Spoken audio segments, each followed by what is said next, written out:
Welcome to today's video. We are going to be going over a pixie cut, a pink pixie actually. It's going to be an undercut pixie, so nice disconnection on the top. We're going to color it pink at the end. I think you guys are going to really dig this video. So today, the sectioning is going to be pretty simple. I start at the parietal ridge and I work my way back. So look for that recession point. You want to make sure that the top section that you're sectioning off is not too wide. It can really throw this haircut off.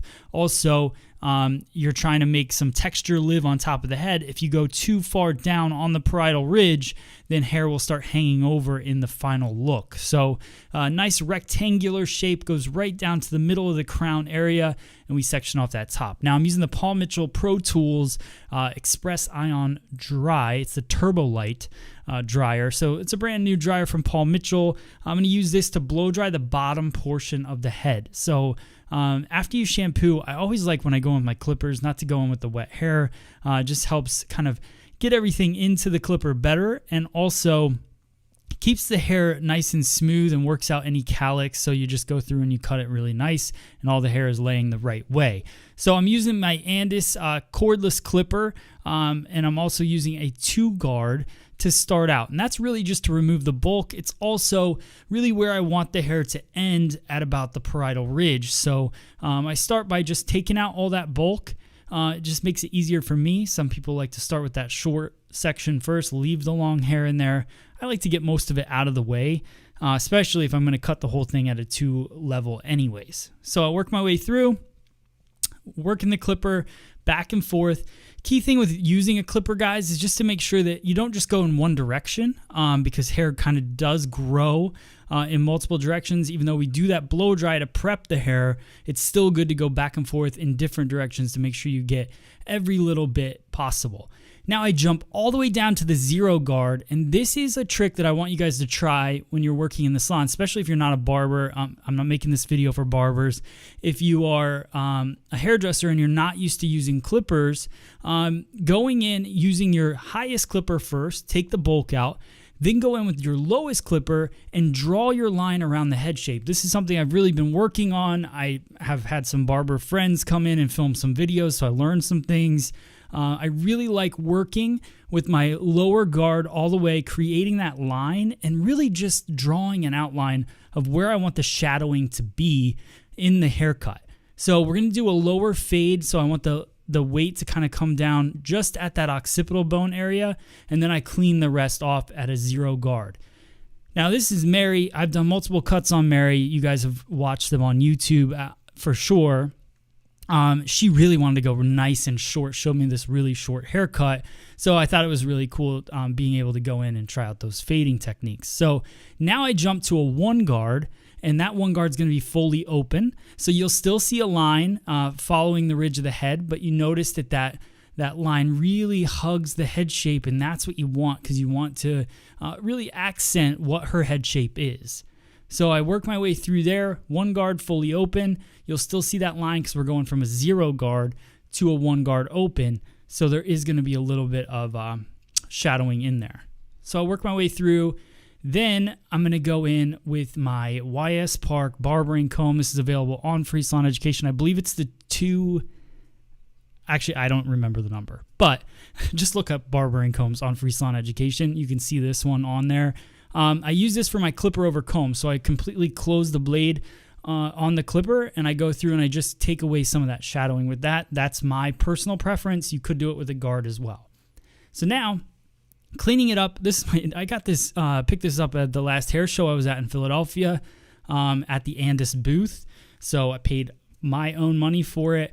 But I do really like this trimmer.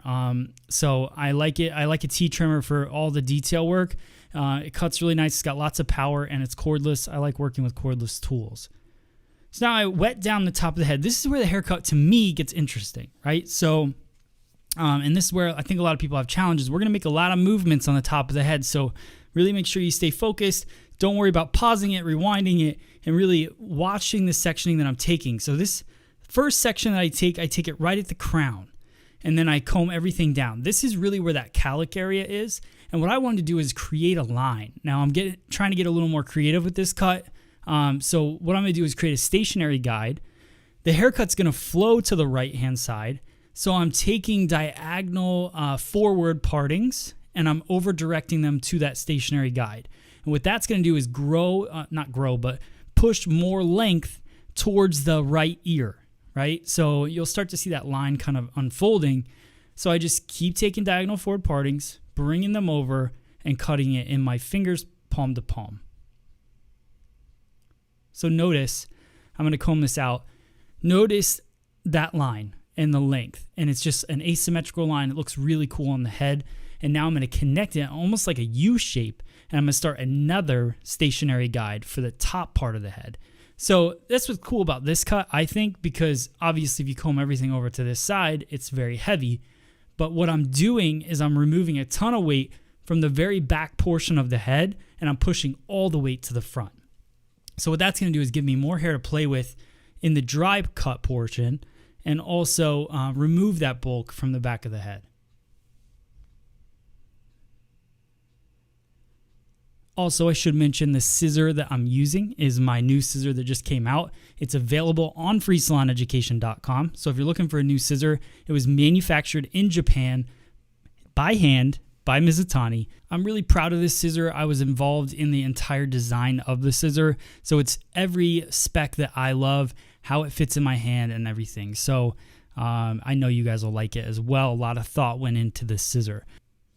All right, and just finishing up, everything still keeps coming over to that stationary guide, and now you can see that weight buildup. That's not an attractive look, but that's not how she's going to wear it. She's going to wear it off to the complete other side, so that's where that weight will go away.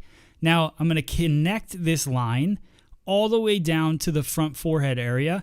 So I just comb everything over, and I keep bringing it over to me until I run out of hair so that there's no hair that will reach to this side. Now, doing this, if you think about it, I'm cutting it horizontally, so I'm really focused on that shape and how the angle is going to go from a horizontal line aspect. But when you look at this shape, if I would take the same exact thing vertically, it would be a very collapsed shape when it goes to fall to the other side, if that makes sense. So we're really collapsing the left-hand side of the head and pushing all that weight to the right-hand side of the head.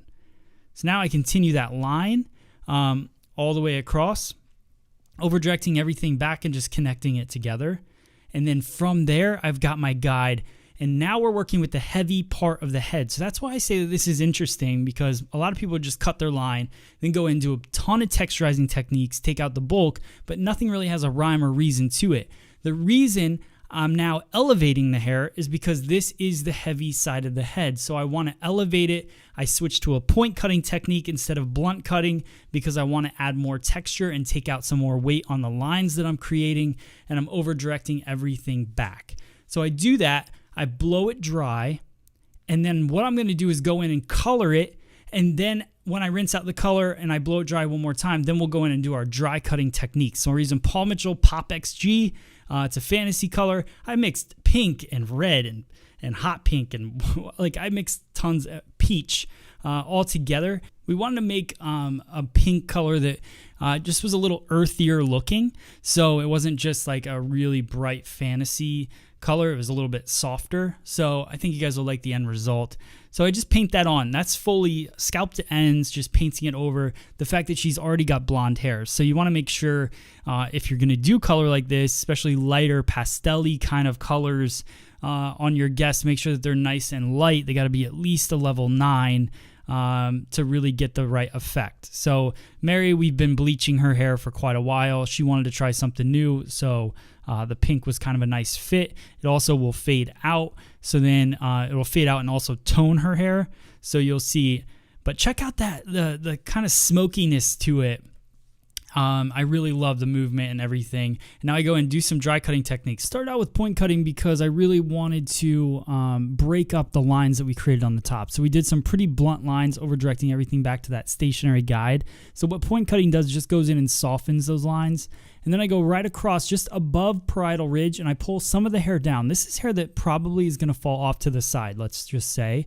So what I want to do is just soften that. So I comb it down and I work my scissor a half close and I just kind of take some teeth out of it or gaps. I just create air in that shape. And then I go in with Paul Mitchell Invisible Wear and I spray that in. It's a texture hairspray, so I create a ton of texture. It's got a slight, I'd say a medium hold, and then I go in with my iron. It's a Paul Mitchell Pro Tools smoothing iron. I go in and I just flip out some of those textured pieces to really show off the shape. Notice that the shape really follows her jawline and expands into the back, which really gives her a nice flattering shape to her head shape. So hope you guys liked the video. Remember, check out my scissor on freesaloneducation.com. Thank you guys so much for watching. If you have any questions, hit me up on social media, everything at Free Salon Education. Thanks for watching.